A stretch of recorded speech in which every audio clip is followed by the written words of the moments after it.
What's up, everyone? Today we are doing Steph Bower's book recommendation tag.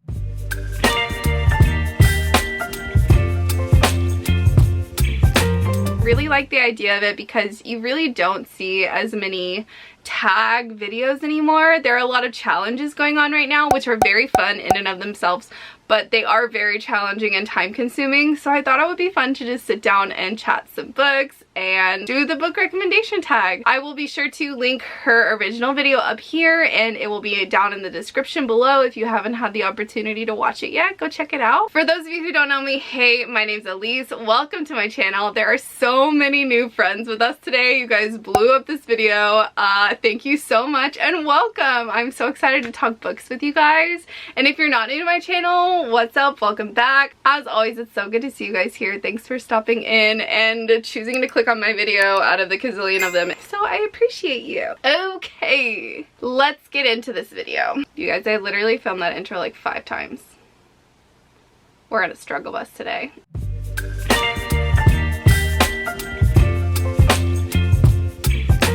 A book you tell people is your favorite. Now there's going to be a little bit of overlap between these books, so I do apologize in advance. I'll try to keep it concise if I can. I talk about this book all the time. I preach it. Project Hail Mary by Andy Weir. This book took me by surprise.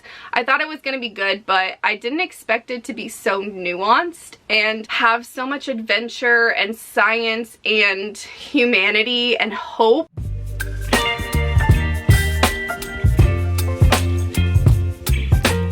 Book that is your guilty pleasure.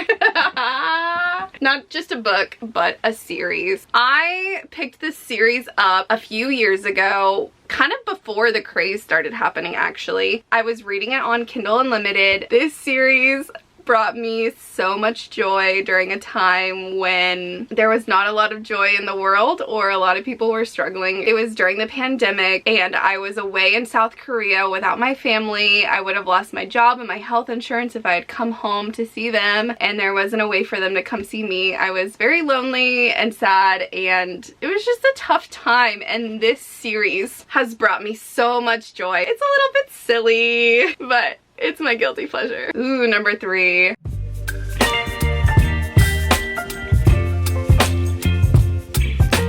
A book everyone loved, but you didn't. I actually have a few.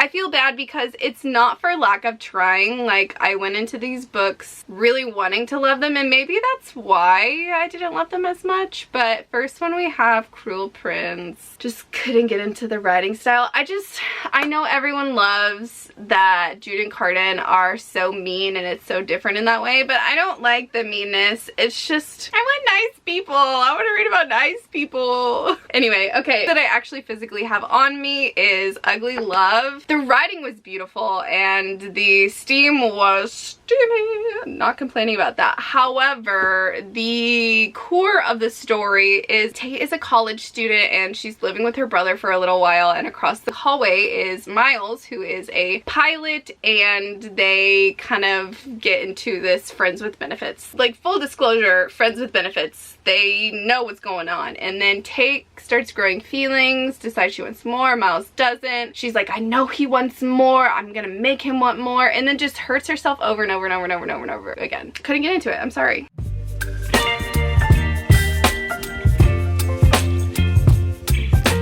A book that you read the fastest. Nora Goes Off Script. This book I read in one sitting, not even one day, just like one sitting. I really enjoyed it. It's about Nora, who is a screenwriter or a script writer for movies. She sells a movie that she wrote and they film it on her property, on her home location. One of the lead actors decides to like stay afterward and like rent out a room, and so they get to know each other, and it's just about Nora kind of discovering herself after a bad divorce. There's a little found family aspect with Nora's kids, and you get to see this like very aloof random actor kind of behind the scenes of his life and his actual personality, not just his screen personality. I really enjoyed it. It was a fun read. Then we have Places We've Never Been by Casey West. This is a YA romance kind of about two families who are traveling together over the summer, and it's kind of like best friends to enemies to best friends to lovers, if that makes sense. This girl's trying to figure out why her best friend no longer wants to be her best friend and seems to hate her, and then they reconcile, and then things ensue from there, all while they're traveling to these really fun places across the United States. Twisted Love, I ripped through this in one night. It was so fun. Ava's in college and her older brother is going away on a medical brigade. Asks his best friend Alex to watch over Ava. Alex is like this super genius, super cold, stern dude. Alex and Ava kind of end up bumping into each other a lot and getting to know each other, and things ensue from there.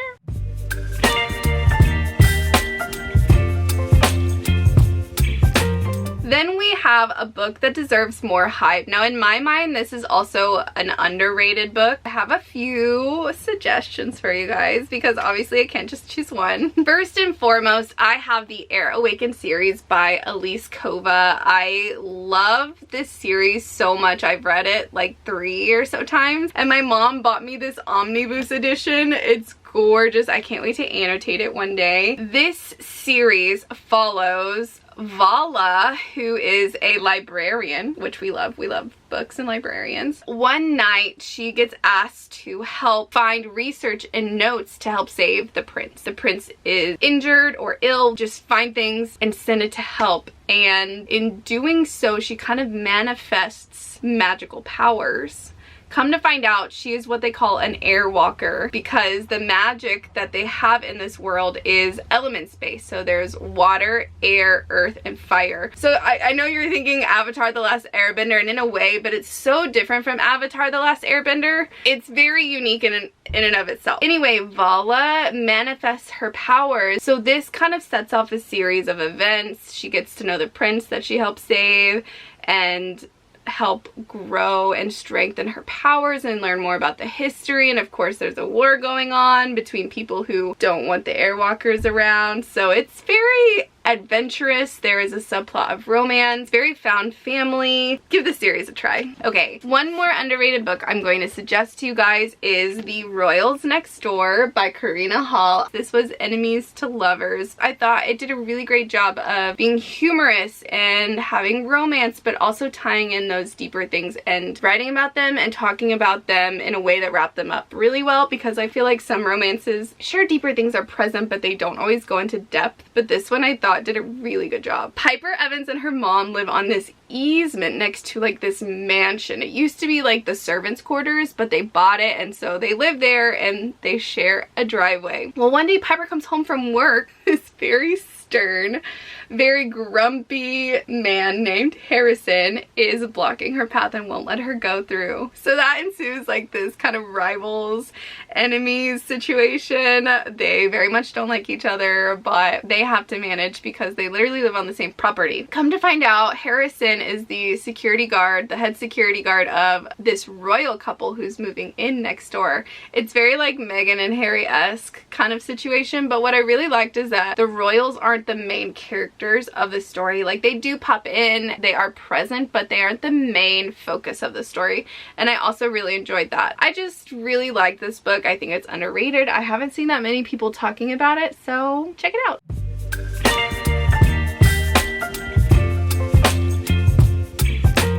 We have a book that is becoming a TV show or a movie. First and foremost, we have 6 of Crows, which literally just came out on Netflix. I watched the first 2 episodes of season 2 and really enjoyed it. I'm very curious to see how they end up putting the timelines together. Love 6 of Crows. If you haven't heard of 6 of Crows, that's okay, we'll tell you about it now. 6 of Crows follows a gang. They get kind of wrapped up in this heist situation where they're trying to get a very important person from a very high security place. So they go across this world on all of these adventures. Of course, all of these obstacles get in their way. Okay, next we have Ballad of Songbirds and Snakes. I know I need to take this off. It's bothering me a lot. I don't know if you guys have seen, but they are turning this into a movie, I guess, to add to the other Hunger Games movies. I heard a lot of people grumbling about this book, saying it was unnecessary, saying it was a money grab, but I really enjoyed it. I thought that it added depth and layers to the original story, because this follows, I'm gonna mess up his name, Coriolanus? President Snow, when he is in his youth as a teenager or around like high school or college age. He is in a group who is asked to help kind of make the Hunger Games better because it's losing ratings, there's dissension, people aren't seeing the point of it like the government want them to, and so they get this group of young teens to kind of help them think of new and fresh ideas, and Coriolanus, President Snow, ends up being in one of those groups and is the main protagonist of the story. It's very morally gray. I'm very curious to see how it is done. I'm sure they'll do it very well considering how well they did on the original Hunger Games.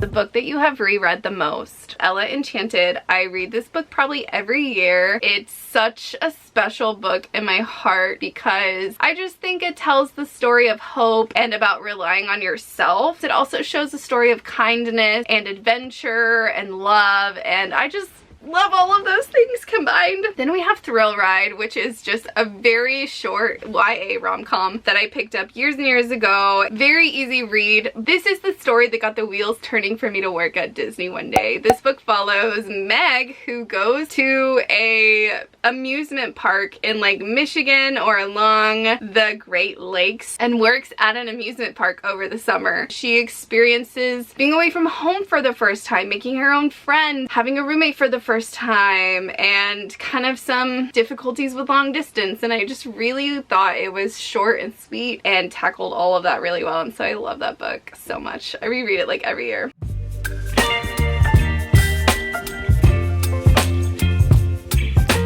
Okay, then we have a book from a genre that you don't typically read, Notes on an Execution, which I think is a thriller or suspense.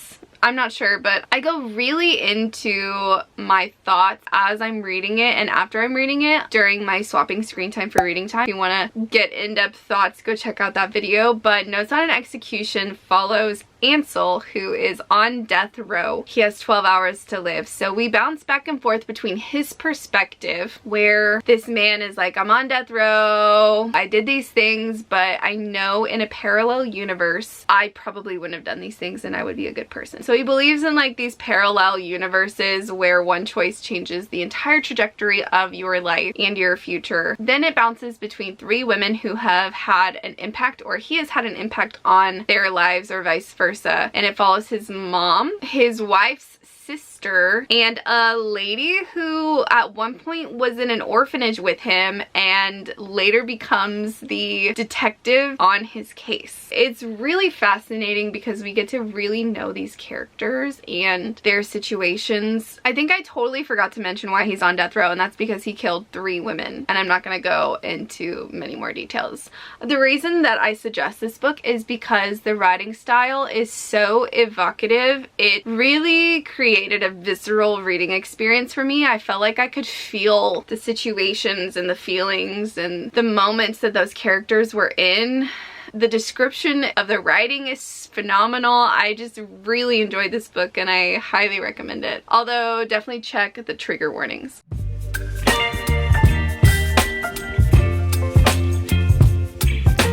A book that deserves all the hype that it gets. Obviously Project Hail Mary, Six of Crows, worth the hype. Some other books that I don't physically have are Iron Widow by Jay Jiren-Zhao. This book was so unique to me. It was kind of a mix of fantasy and sci-fi based on Chinese folklore. The action was amazing. There was queer rep, a little tiny subplot of romance, which I appreciated how small it was. It just had such great messages in it while being very action-packed, full of a very strong, take no bullcrap female lead. I loved it so much and I think it was very worth the hype. And I'm so excited for the second one to come out. One that I haven't mentioned yet, I don't know how I haven't mentioned it yet, is Heartstopper. This series exploded last year. It deserves every ounce of love that it has gotten because it is so beautiful, beautifully written and beautifully designed, and the art is beautiful. It's just beautiful. It deserves all the hype. I love Heartstopper.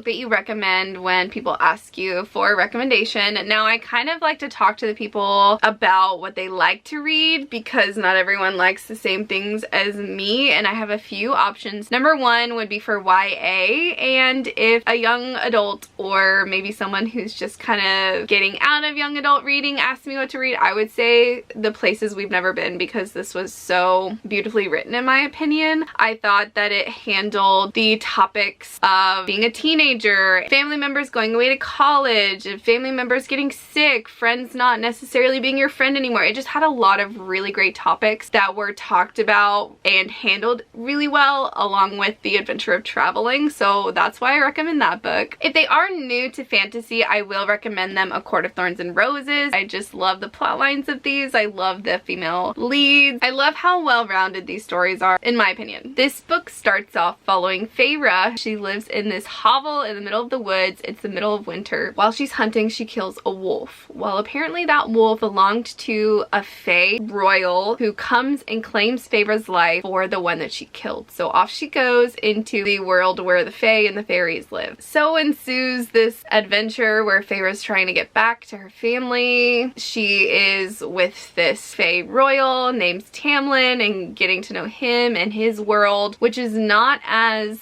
safe as it may seem. She's kind of trading the peril of the human world for the peril of the Fey world. Highly recommend. For general fiction or romance, I will suggest Book Lovers because I love Emily Henry and I think this is a great author to start romance with. I love that it had the main plot line of two sisters kind of reconnecting and getting time together, and then of course the little like rivals to lovers aspect, because Nora is a book agent and Charlie is a book editor, and they kind of have a snafu at the beginning of the book. I loved it. I tabbed it. It was a good time. Okay, and for sci-fi, because not everyone likes fantasy or romance, we got Project Hail Mary. If anyone wants to dip their toe into sci-fi, this book. I love it so much.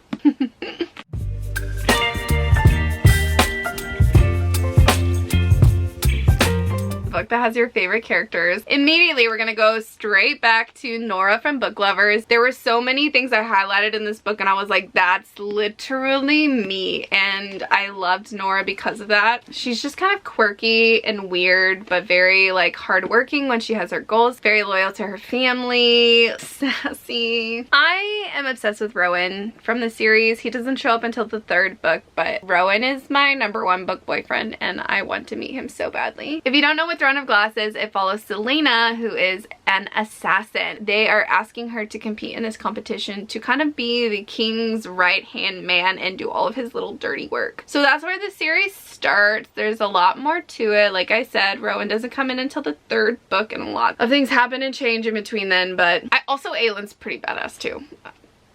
Again, we don't meet her until later on, but what a series. I would love to meet everyone in this series, especially Jesper. I just love Jesper so much. And Nina, I love Nina so much. And Wylan, I just gotta wanna hug Wylan and like put him under my wing. Like, just like protect him, even though he could probably protect me more than I could protect him, but love them. Silas would be like my new top book boyfriend after Rowan, but I loved Silas in this book so much. He was just so sassy and wasn't afraid to be like, Maggie, you need to rest and you need to take care of yourself and you need time to go think, so I'm gonna do the things while you go think.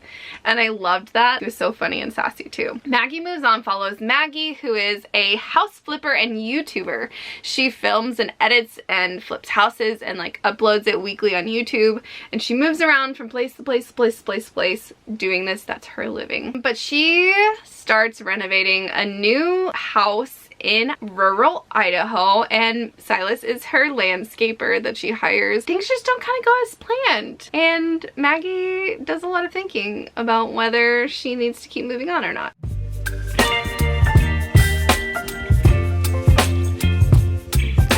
The book you wish you could live in. I would want to live in Graves Glen, Georgia, where the X-Hex happens. This town is so quaint and quirky, and it just sounds like it has a lot of things that I would love to have in a town, but it doesn't sound like a big city. It sounds like there's like some country outside of the town, and then there's like these cute little shops, and they have all of these little festivals, and they have witches and magic, and I just think it would be so fun to live in this town. The X-Hex follows Vivian, who had her heart broken by Reese. He kind of up and leaves her, and she curses him in a joking way. Obviously it's not real until he returns, and it turns out it very much was a real curse. And so she works with him on what he needs to get done while he's returned to Gravesglen, and also tries to kind of like help reverse the curse. It's a very fun kind of like second chance romance. Very good vibes.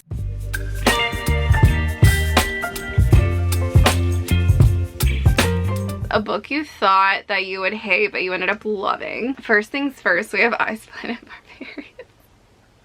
I actually read this because I saw a 1-star review of someone like ranting about how dumb this book was, and I was like, I have to see that for myself, and I ended up loving it. I don't know what that says about me, but this whole series I love, and the spin-off.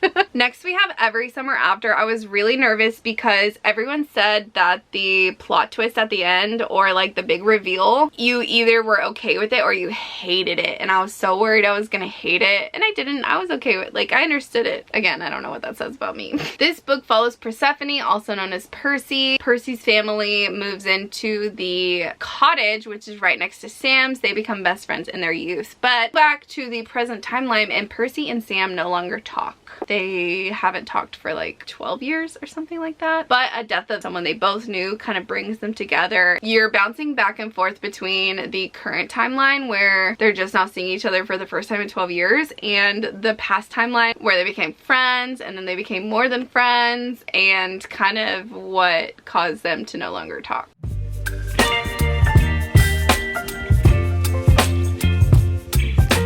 A book that made you cry. If you watched my reading Colleen Hoover books for 24 hours challenge, Reminders of Him made me cry for like the last 75 pages. Oh my gosh, it was so heartbreakingly beautiful. This book follows Kenna, who has been imprisoned for the past 5 years, and you have no idea why. All you know is that she goes back to the town she lived in before she went to prison, and she's trying to see her daughter that she had while she was in prison. She just wants to see if her daughter's okay. That daughter went to the baby daddy's parents, so I guess the little girl's grandparents, but they don't want Kenna anywhere near the daughter. So you're like, what's going on? She seems like she just wants to be as good of a mom as she can for her daughter. Damn, why has she gone to prison? Why does everyone in this town shun her? Slowly the story starts piecing itself together. You see just Kenna trying to make the best decision for her daughter and for herself. I don't like that this is targeted and marketed as a romance. There is a subplot of romance, but in my opinion it's not the main story, though it is beautiful. Then we have 1,000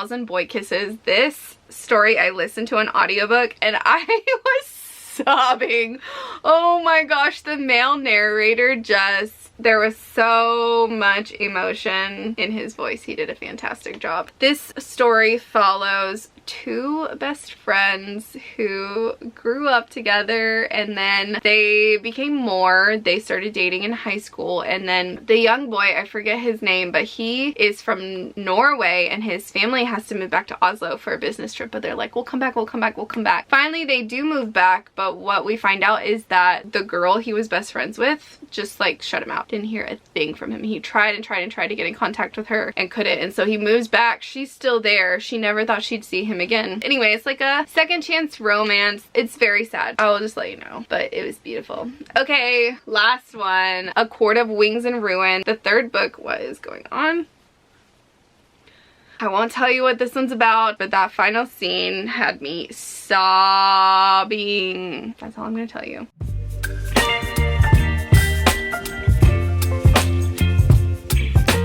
And last but not least is a book you wish that you could read again for the first time. And for me, that is House of Earth and Blood by Sarah J. Maas. It is the first book in the Crescent City series. Man, I actually read it in one day. This was like at the very beginning of the pandemic. All the way to 7 a.m. I slept the whole day and then I read it again. That book was so awesome to me. Crescent City follows Bryce kind of up to shenanigans, and then her best friend dies. A few years later, Bryce is asked to help with an investigation tied with something that ended up being tied with her best friend, and this whole past kind of unravels surrounding her best friend Danica. And so she's trying to prove like, my best friend didn't do this, like this is who killed my best friend, blah blah blah blah. So to keep her best friend's memory untainted and to stay out of danger, so she gets paired with this dude named Hunt, who is an angel imprisoned by the city because of his past crimes, and they butt heads and do not like each other. And it's just fun banter. The world building is great. The action is phenomenal. There's like a slight romance subplot, kind of. Wow, you guys, that was such a struggle to get through, not because of you, but because of me. It's a day, you know? It's a day. Thanks so much for watching, you guys. I hope that you could find a book that you think that you would enjoy. If we have a lot of books in common, I would love to know some of your recommendations or what you would answer to these questions below as well. Bye, everyone. Sending you good vibes, and I'll see you in my next video. Mwah! What is going on? 5th time's the charm? Oh, nope, not even. Woo! Okay. I don't like any of that. My brain is kind of fried. What am I even saying?